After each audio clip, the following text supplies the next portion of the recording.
We want to thank our Roundtable sponsors who made this series possible. That includes Amgen Oncology, Takeda Oncology, GlaxoSmithKline, Janssen Oncology, Genentech, Sanofi Genzyme, Adaptive Biotechnologies, Karyopharm Therapeutics, Bristol Myers Squibb, and Foundation Medicine. Okay, with that, I'm going to start with an emailed in question, and it's kind of a hard one. It's high-risk, newly diagnosed, high-risk smoldering myeloma patient. And Dr. Davies and Dr. Van Nest, you can unmute yourselves as well. Newly diagnosed patient, considering, I know that we talk about smoldering myeloma patients joining clinical trials if they're going to go through treatment, but he has the 1114 translocation. So in a situation like that, where you have a drug like venetoclax, what do you do? Do you join an ASCENT trial or another high-risk smoldering myeloma trial?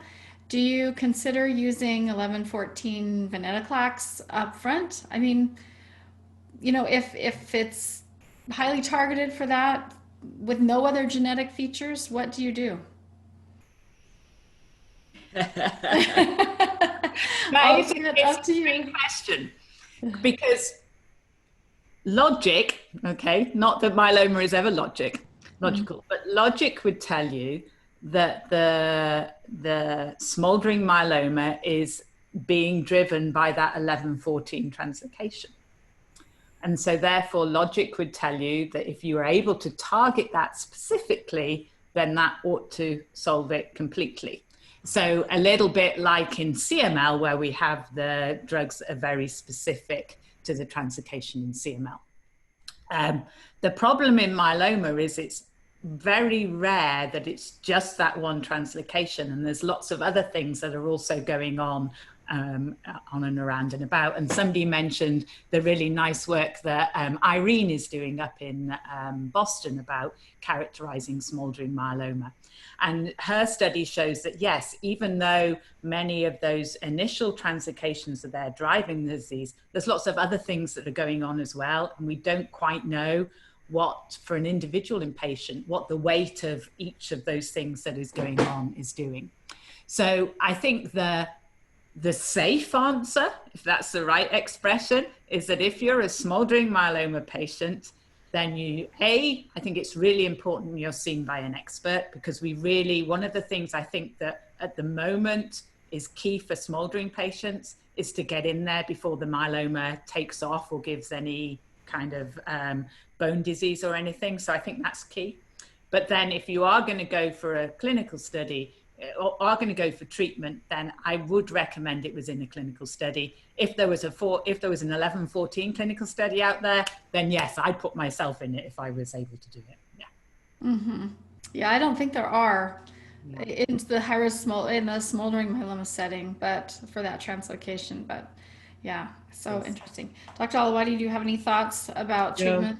Yeah, I think I completely agree with what Faith has said. So also, I guess, so actually I was rounding in the hospital this morning, and I have a patient where I was having a similar discussion about 1114. And this patient does not have 1114 mutation, but they were really interested in somehow getting venetoclax, and they don't qualify for the clinical trials we have. So what I was explaining to her, and I think that does apply to this individual's question, is also, unlike CML, where CML has a particular mutation, and every single person or majority of the people who get treated with those targeted drugs in CML, they respond.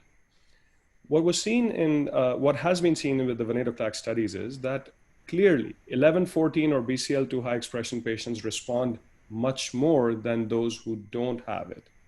But it's not nearly as universal as, for example, is seen in CML. And that exactly goes back to what like Faith mentioned, or what Irene is doing. Unfortunately, in myeloma, it is never so cut and dry that's one single mutation driving everything. So I think having this discussion is important, and looking for the trial is important, absolutely.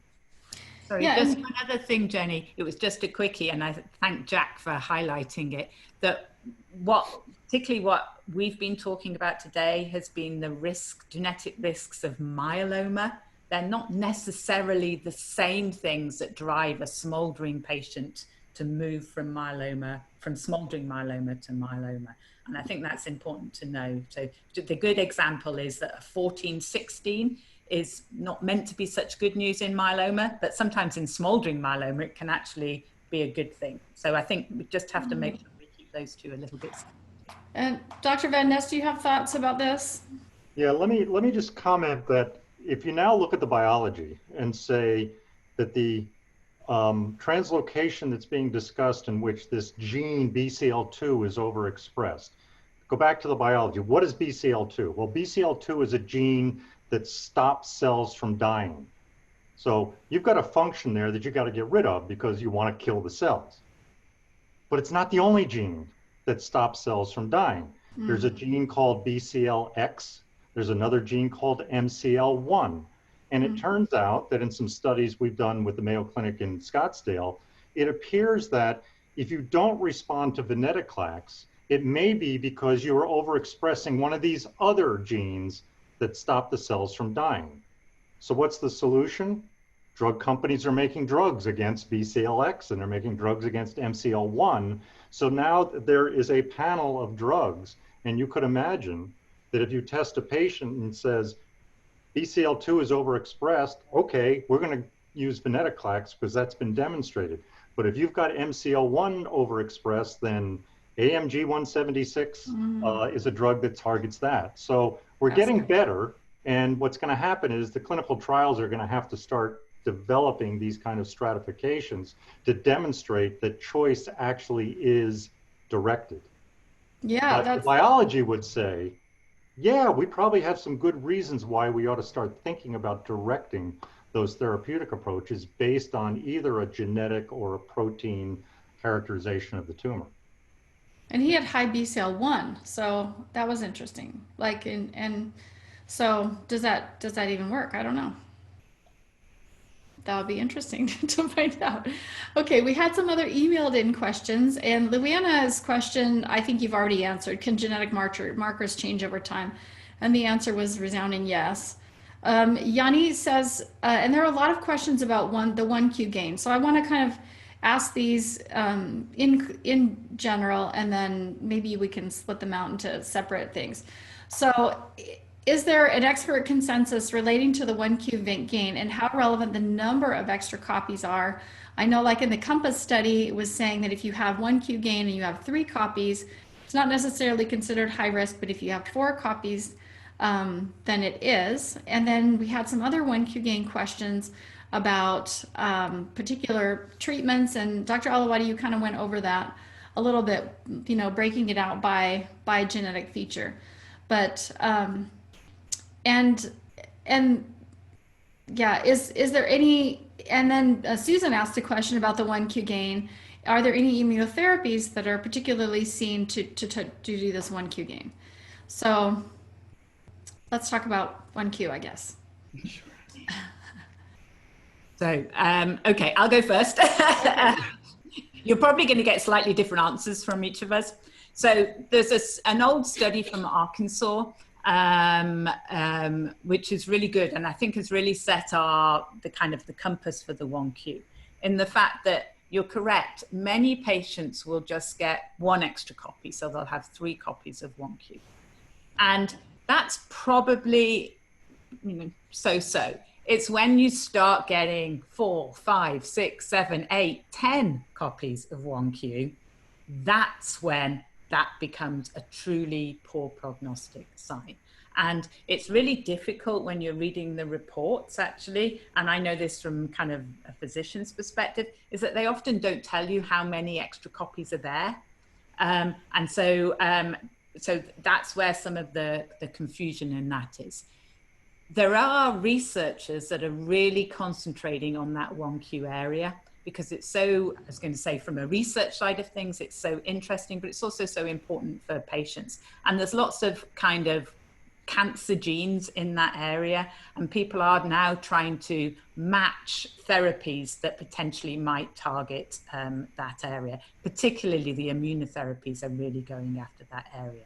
So I don't think there's anything definitely come out yet, but it's certainly an active area. And I know there was some work presented at the big meeting last year looking at different treatments for that 1Q abnormality. Mm-hmm. Great. Okay, Dr. Van Ness, we'll jump to you. Do you have any thoughts on the 1Q gain? Well, you're asking a clinical question, and I have a disclaimer, so no. But I'm going to address a slightly different question with that I'm sure is plaguing every person watching this, which is you've just described 4 copies, 5 copies, 2 copies, and their question is, why does that happen? I mean, why did it happen to me? That's not a normal occurrence, but what happened to make it that way? The answer, unfortunately, is we don't really know. There was some studies done many years ago. Linda Pilarski, I think, actually did some of these studies that demonstrated that there are proteins whose function it is to make sure that when cells are dividing, they get the right number of chromosomes so that they split them up evenly instead of one getting too many and one not enough. And there were some studies that were done that suggest that some of these proteins become a little less efficient as we age. And so you might ask the question then, okay, this might, I'm not going to suggest that it's true, but at least it brings to mind, oh, if that's true, that might be why myeloma is a disease of people that are older. You don't see it in kids very often. You don't see it in young adults. So something is happening during the aging process that makes people more vulnerable. That's a different type of risk. We're talking about risk of progression response. But the other risk that everybody's interested in, what's the risk of any individual getting myeloma? And we don't have really good answers for that, partly because it's a complex disease. But one of it is possibly we're getting a little less efficient as we get older in separating our DNA into the right proportions. Okay, great. Dr. Alawadi, do you have any thoughts on the 1Q? Yeah, so I agree that 1Q is turning out to be one of these, the area within genetics, which I think probably has the least number of answers and the most number of questions around it. Because on the one hand, I shared with you the Mayo criteria, which, by the way, I can tell you that when I joined Mayo Clinic about 6 years ago, it was kind of whispered in my ear that whenever I make a presentation, if I don't touch upon I'm smart, somebody's going to tell Vincent and he's going to know and I'm going to get a nasty email the next day. Just kidding. So you see the Mayo criteria, which is saying that 1Q is high risk. At the same time, there are some of these recent clinical trials which are focused specifically on high risk disease, like we have now frontline CAR-T treatment, which actually has not included that into that category because I think 1Q is still being understood and defined a little bit better. So just like, I guess Robert asked a question saying that he has a FISH profile with a chromosome abnormality 1P, 1Q and monosomy 13. So what does this mean for a myeloma patient? So I think that's very important because what it tells us is also that if 1Q abnormality is present by itself, it has a relatively different significance. But if it is present with other abnormalities, now we are talking about that there is much more genetic instability, if I may use the word. And so the importance of that 1Q with a different abnormality is different. And I think a lot of the patients would probably be thinking, just like I said, well, we looked at this variability across the country about how these tests are done. I can share that pain because out of those 1,200 cases, I helped abstract each and every single one of those reports, and it's painful. So I think what we did was that when we called all those labs one by one and said, hey, you've not reported the percentage, you've not reported the copy numbers. Generally, the answer that we kept getting was that if a lab says that there is positivity above the threshold for the test that is valid within that lab.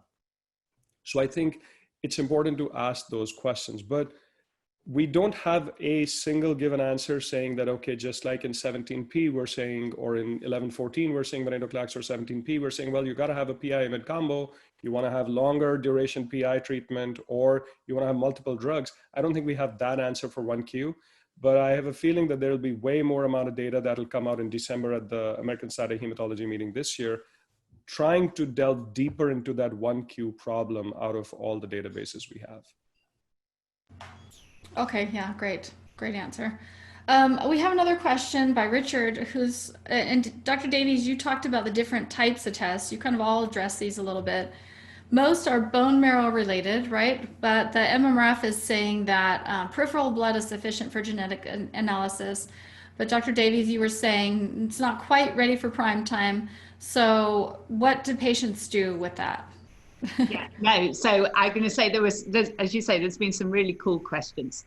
So I think that's exactly it, that the MMRF are working with a lab who have developed and have access for that test, which I think is really important and is really going to drive things forward. And so I think if you're a patient who enjoys being part of research, I'd positively encourage you to not only be part of the Myeloma Crowd's telehealth HealthTree thing, which we're going to hear more about in a moment, but also think about if you can be involved in the MMRF's project, or indeed the project that Dr. Gabriel has in Boston, okay? Because all of them are driving forward the information we need. For the regular patient in the regular hospital, the current test is done on a bone marrow. We are all desperate to move forward and have the blood test-based version. And so we're all working towards that, but it's only available in kind of the research setting. And I think Dr. Van Ness is going to add something to that as well. This is one of those examples where doing a genome test of a whole genome was impractical 20 years ago. This is technology evolution, if you will. And the technology evolution, think about what you're asking. You're asking, I can genotype a myeloma if I take a sample of the bone marrow where it's filled with myeloma cells. So I've got lots of sample there to work with. Now, if I go to the blood, there aren't very many myeloma cells in there. There might be a few, but you now have to have a technology that allows you to get past all of the other DNA that may be there and just find that small amount of myeloma DNA that might be in the peripheral blood. And I would say 5, 6 years ago, nobody could do it. Now, some people have actually developed new technologies. And one of the reasons they've developed those technologies is that you can keep going into the genetic testing and repeat it and repeat it and repeat it and keep getting deeper and deeper and deeper. Why? It's getting cheaper. And so the cost is driving this as well. So I agree with Faith. It's a very interesting, could be a very exciting way to do genetics in myeloma. It's a lot easier on patients to get a blood sample than a bone marrow. And if you can get good information from it, which it looks like it's coming, then it's going to be a very effective test. But that technology is not available sort of commercially across all centers. Mm-hmm. Great. Okay, and Dr. Alawadi, you were talking about disparities in care in the African American community or the African descent community, because it's not necessarily just an African American thing. Are there known reasons why African Americans or the Black community gets myeloma at a younger age? And then could the better outcomes be related to the fact that they're just younger when they're diagnosed? Excellent. I think that's a very, very good question, very insightful. So that's kind of going, so first question, which was, do we know exactly why they get it at a younger age? Short answer is no. But there are some very large level studies called GWAS, or genome-wide admixture studies, that have been done.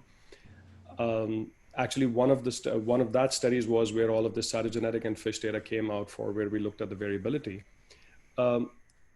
What GWAS studies are showing is that the genetic, so the markers or the genetics of a person who ends up developing myeloma, even the genetics, which is their what they're born with, is how I want to say. There may be some different signals in the inherent genetics that a person has. Because what happens is all of these tests that we're talking about myeloma cells. Somebody was not born with these myeloma cells. They were born with a healthy, just like Dr. Van Ness explained, the chromosome makeup, the 46XY, the 46XX, those are healthy chromosomes that somebody's born with. At some way along the road, at some point along the road, they have acquired something, or something has happened, something is triggered that the healthy plasma cells are no longer healthy anymore, and they've developed into myeloma. So there's a lot of work being put into understanding what constitutes MGUS to smoldering or smoldering to myeloma, and why it occurs in African Americans or those of African descent at a younger age. It seems that some genetic signatures are different, but I don't think that we know that those genetic signatures are the drivers. They are present, or they may be associated, but there may not be causality yet that we understand. So that was that in my mind. But there's a lot of work being done in that area. In fact, NCI wants everybody to understand NIH. There's a lot of funding that is being applied to this particular area. There's a lot of interest. And Jenny, the second part of the question was, oh, I took it out. You're not finding it anymore. okay. It was basically, if somebody's younger, does it mean they're going to do better just because they're younger? Do better just. So that's a very good question. And that, what I said, is going to the crux of how we even do these analyses. So when these analyses are done, and in fact, there was a question I came across, which was a very interesting one. Somebody had said, well, I have one Q or one of the abnormalities, and then if I have a bone lesion, does that make me a very high risk? So this high risk, ultra high risk, very high risk, those terms are more associated with the genetic markers, not necessarily building in the clinical aspects there. But when we do these analyses, we do what's called or studies typically would do what's called a univariate analysis, meaning one characteristic and picking up the importance of that, and then calling what's called the multivariate analysis, in which they'll put in all the characteristics that came back significant, they'll adjust for each other, and then see which one still comes back as an important one. So irrespective of controlling for age, gender, geography, etc., African Americans were found to have a better outcome in this most recent study from 2019. And a lot of these analyses from 2017, 2018, they did control for patient age. So it's not that African Americans are having better outcomes now that we are finding out in an equal access system just because they are younger. But I think that's a very, very good question, because it's asking the basic premises of, well, do you guys even know what you're doing, or how are these studies set up? Because that's an important point. Mm-hmm. And Michelle has a good question, and I saw another question that was similar. When you're in remission, do these abnormalities disappear? I asked Dr. Fonseca one time, can you just kill this mutation for my cells, please? And he said, well, actually, this mutation is on, a majority of your myeloma cells, or a large population of your myeloma cells. So her question is, when you're in remission, do these abnormalities disappear? And then are these chromosomal abnormalities the same thing as mutations, if you think about it like that? So Dr. Van Ness, do you want to start with that? Okay, so first the mutation. So I'm going to categorize mutation, and we'll do the finger quotes. Mutation is a term that basically encompasses all genetic changes that may occur that are not part of the normal chromosomal content. So chromosome copy number, that's a type of mutation. A single base change of the DNA, that's a type of mutation. So there are lots of types of mutations, and we kind of lump them all in. So I would say chromosomal abnormalities are a type of mutation. Does that mutation or does that abnormality go away? Well, it really becomes a matter of how confident are you that you are able to detect myeloma cells when they get to very, very, very low numbers. The idea is, in treatment, you would like to get rid of 100% of the myeloma cells. My genetic counseling friends would be happy if I said this. In genetics, you never say never, you never say always. And so the idea that you can get rid of every single 100% of the myeloma cells so that you can't detect those abnormalities, yes, absolutely. If you could do that, but It becomes a matter of what is the limit of your detection of those abnormalities. So if you fall below your detection limit, the oncologist will say, well, we can't find any more of those abnormalities. The oncologist isn't saying there aren't there. They're saying that are such a low level that we can't detect them. Now, from a clinical standpoint, that's a good result. Not being able to find any residual disease is actually a good result. That's different than saying zero disease. Great. And we have 70 questions, so we're a little overwhelmed on our questions, and we'll try to go through as many of them as possible. But Harold kind of has a question that kind of relates to what you just said, Dr. Van Ness. Have we found any correlation between minimal residual disease testing or MRD results and genomic profiles? So Dr. Davies, Dr. Alawadi, I'll let you start with that question. So I think the one thing I would say, if that's the right expression, is that if you are known to have truly high risk myeloma, so myeloma that's really growing very aggressively, then we definitely need to try and treat those patients to the point where they are MRD negative. There's a couple of studies that have been able to show, just as Brian was saying now, if we treat those patients to the point where we can't see any myeloma left, then those patients seem to do better than if we treat those patients and there's still a little bit hanging around. So that would be the one correlation that jumps out to me straight off. Yeah, I think what I can add is I agree that, so right now, the MRD negativity is something that has very important prognostic significance.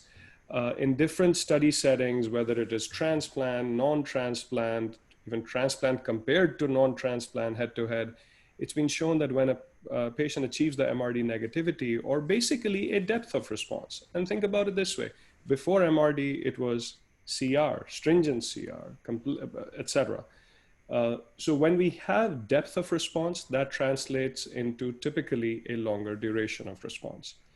I don't think, and I've come across some cases where a patient got their induction treatment, they got a good response where they could potentially be considered for a transplant, but the bone marrow was done and MRD testing came back positive and their treatment was switched and said, well, let's get 2 of these rounds or 4 rounds of this particular regimen. Let's see if we can get you to MRD negativity before getting you to transplant. And in fact, in one case, that didn't happen. So the patient ended up going to the 3rd regimen. And when that also had MRD positivity persistent, they came for an opinion. We're not there yet. We're not there to say that you need to somehow get the treatment to MRD negativity and keep driving it there. There are very sophisticated clinical trials going on, which will hopefully answer that question. But for example, one of the questions they will answer is, well, if you're MRD negative, can you stop treatment? Can you stop maintenance? And the patients are getting randomized and stratified on those clinical trials. If patients have an opportunity to join these trials, please do so. Clinical trials are the only way we move our field forward.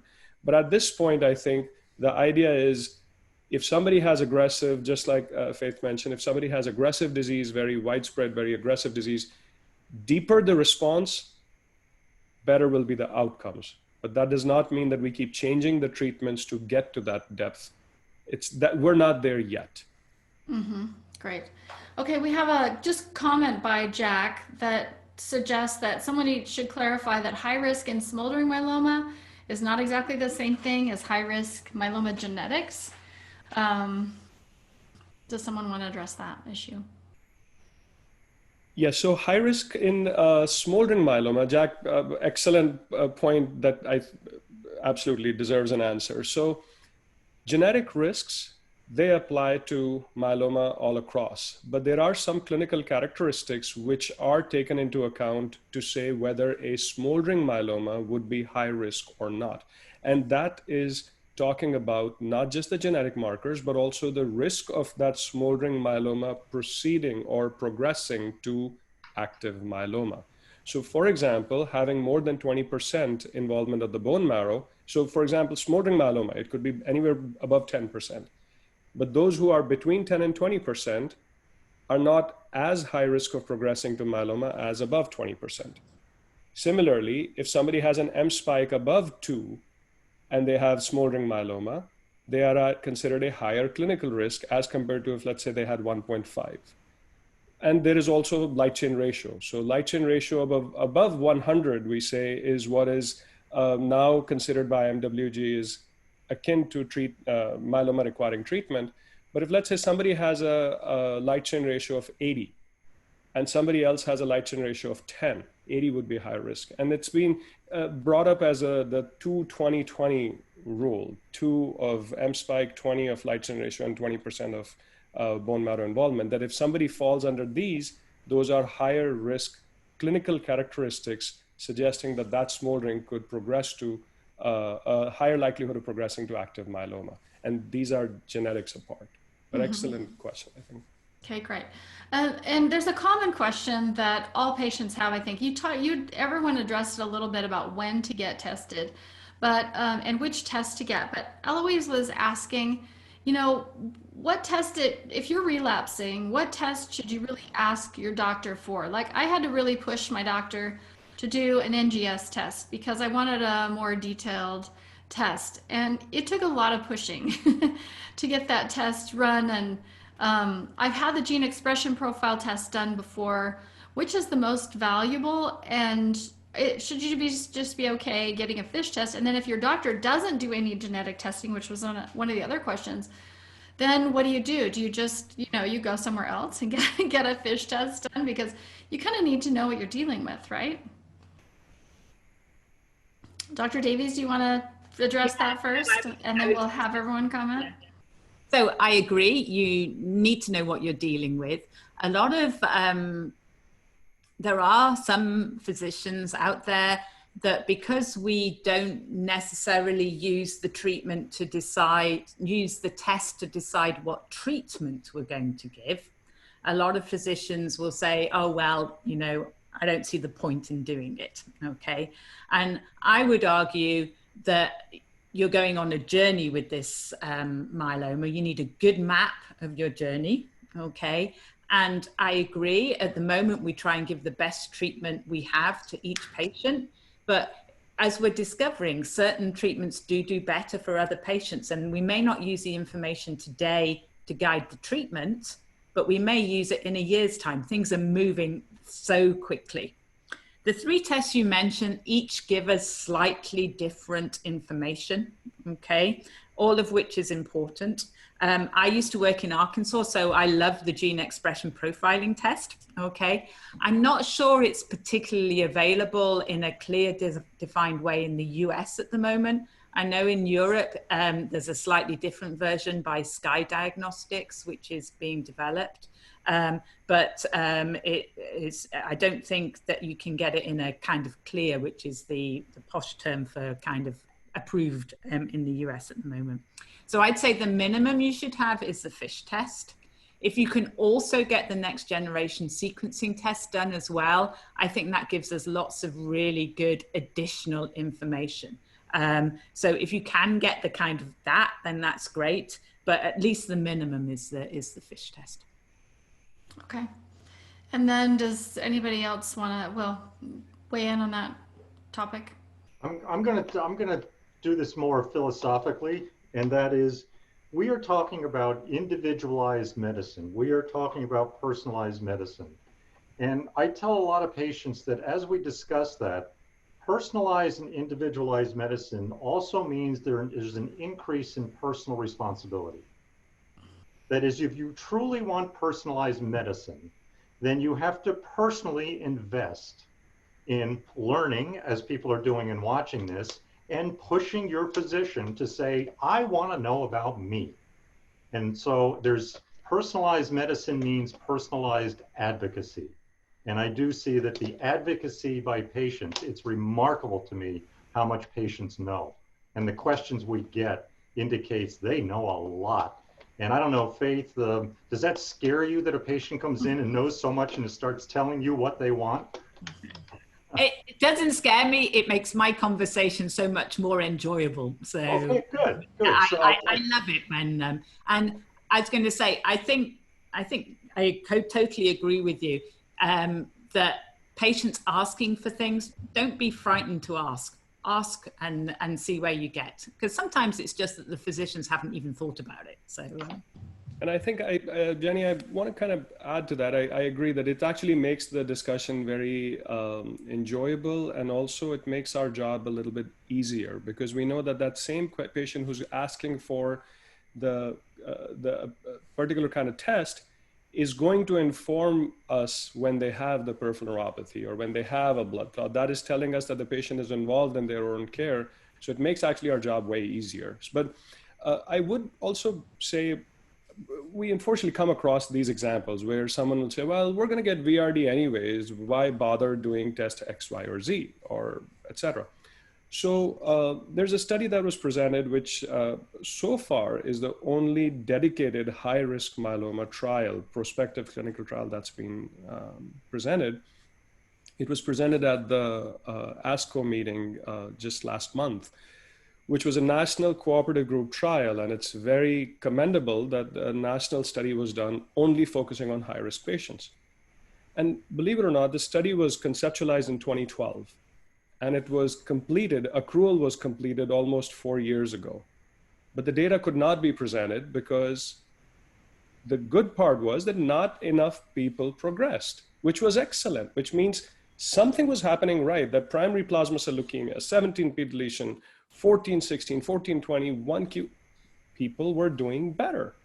And main reason was because everybody obviously knew what the testing was. It was vetted by the study team.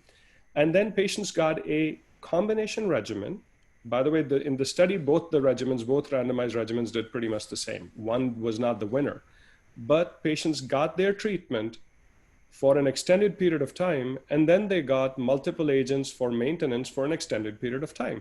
So I think that study has informed us how to treat high-risk myeloma better.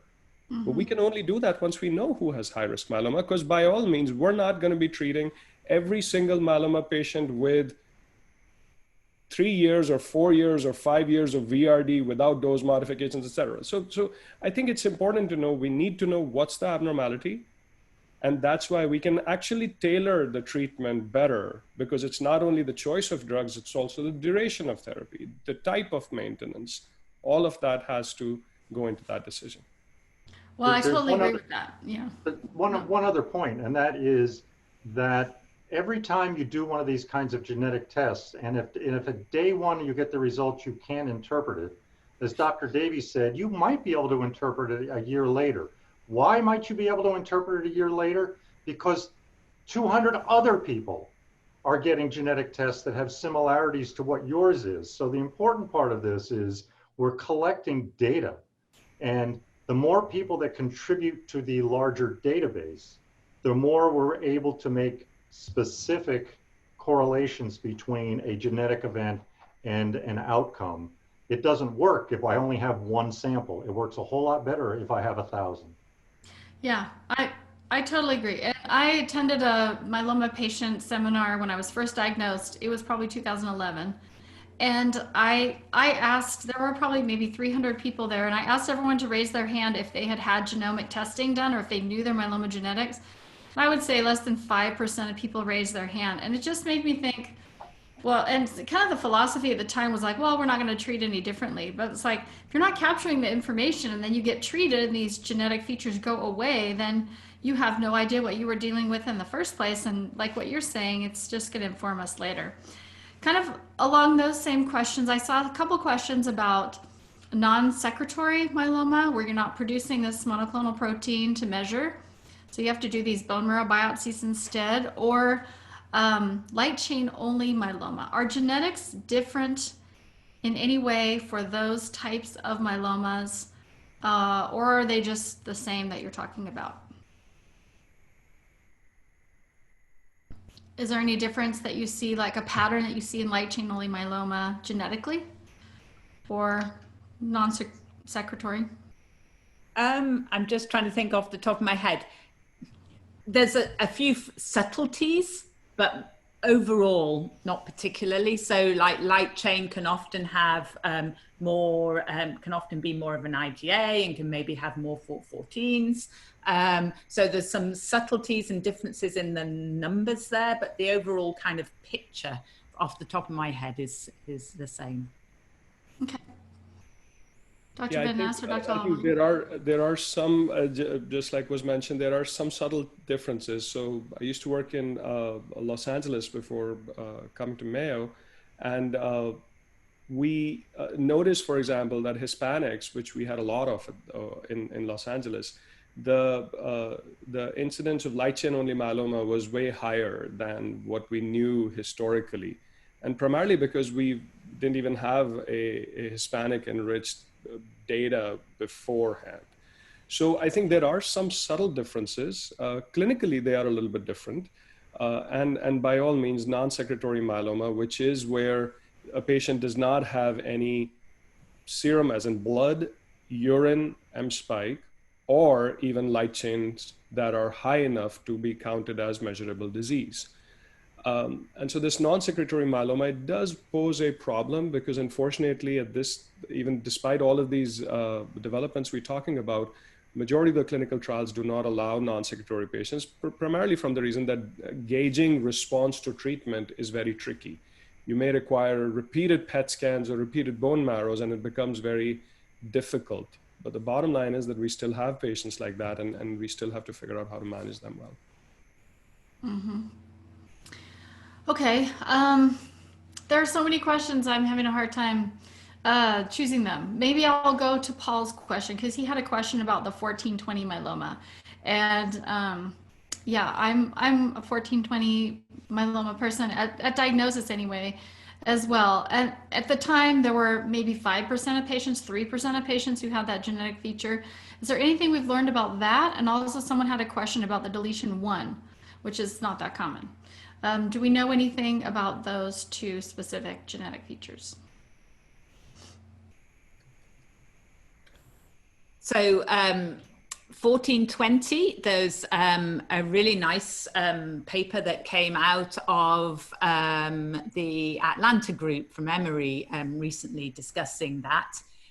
It is seen to generally be or potentially be a poor prognostic factor, but as you are beautiful proof of it, not everybody, it's not just that translocation, it's what hangs around with it and what goes with it, which is the kind of key. And I think that would be my take home message for all of these things. It's not just the one abnormality, it's what else is going on there.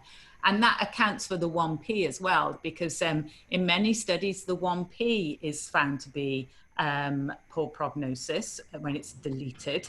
But again, it's maybe doesn't have quite as much weight as some of the other things, but it's what happens with it that's the key. And I think just generally, and this is where I'm not a Mayo doctor, and so I'm probably going to be shot down here, but that's one of the reasons why for me, the MSMART criteria, it does work, but it needs to be taken in the wider context, because in that criteria, they just talk about each individual abnormality. And I think you need to think about the whole rather than just concentrating on one thing. Sorry, and then, yeah, double hit, right? When you're talking about double hits or things like that. Yes, exactly. So I think we have to start thinking about adding them up. Mm-hmm. And actually, Jenny, I'm sending out message responses. I'm just typing out some of the responses to patients, and this is coming up, like just like Faith brought up that. So while we have lumped these 5 abnormalities together and we've said high risk, it's important to understand that the mutual contribution to the risk of a myeloma may be different. So for example, what if somebody has just one abnormality, which is deletion 17, and a different patient has just one abnormality of 1Q amplification? While they, or for that matter, let me make it less controversial and I'll take the Mayo piece out of it. But let's say 1416, okay, or 1420, we just talked about it. So let's say one patient who has an isolated translocation 1420 and a second patient who has an isolated deletion 17p. Now both are considered high risk, but are they both equally high risk? Because when we bring it down to a patient, what is the importance to that particular patient? That's what, when Brian mentioned that we're talking about personalized medicine, we're talking about individualized medicine. I don't think we fully understand the mutual importance of these each individually. If one occurs with another one, so there was a nice study at ASH last year which actually talked about the mutual combinations of these high-risk mutations and what that may mean. But you can imagine we'll need so much more data where we have enough numbers of patients who have single mutations, double mutations, triple mutations out of these, normal or standard were plus high, only standard, only high, etc. And then we'll hopefully get to that point. I mean, I think we will get there. I think we are slowly and gradually getting there. But it's important to then bring in this discussion at an individual level with your doctor. And I really think that a patient who has any high-risk features, I think it's very, very reasonable to seek out a myeloma-focused person. I'm not saying necessarily myeloma expert because that could be relative, but a person who focuses on myeloma. Please seek out an opinion. Just get an opinion, go back and get treatment with your doctor, but at least hear that thought process. Listen to these webcasts. You'll learn way more. Yeah, I think that's a great place to stop with the Q&A. We have a lot. I will be showing a little bit about HealthTree. Oh, Dr. Van Ness, did you have a comment? I do have one concluding remark on all of this, and Dr. Davies' clinical partner, Gareth Morgan, and I get into this argument all the time. And the argument is that there are certain genetic features that define high risk. And as Dr. Morgan has said, it was high risk 5 years ago, it was high risk 10 years ago, it'll be high risk 5 years from now. That's where I disagreed with him. And the reason I disagreed with him is the reason it's high risk is because we don't have a therapy that targets that particular risk group. Good example, deletion 13 was always viewed as very high risk, but it turns out they did pretty well with proteasome inhibitors, so it fell off the high risk group. So I think our future of myeloma treatment is to identify effective therapies that one by one keeps knocking off the high risk characteristics so that a genetic profile is done in a patient and they're considered with the available therapies standard risk, and we know how to treat it. Great. That's a perfect concluding comment. Because the more we know, the more we're going to know. It's so exciting.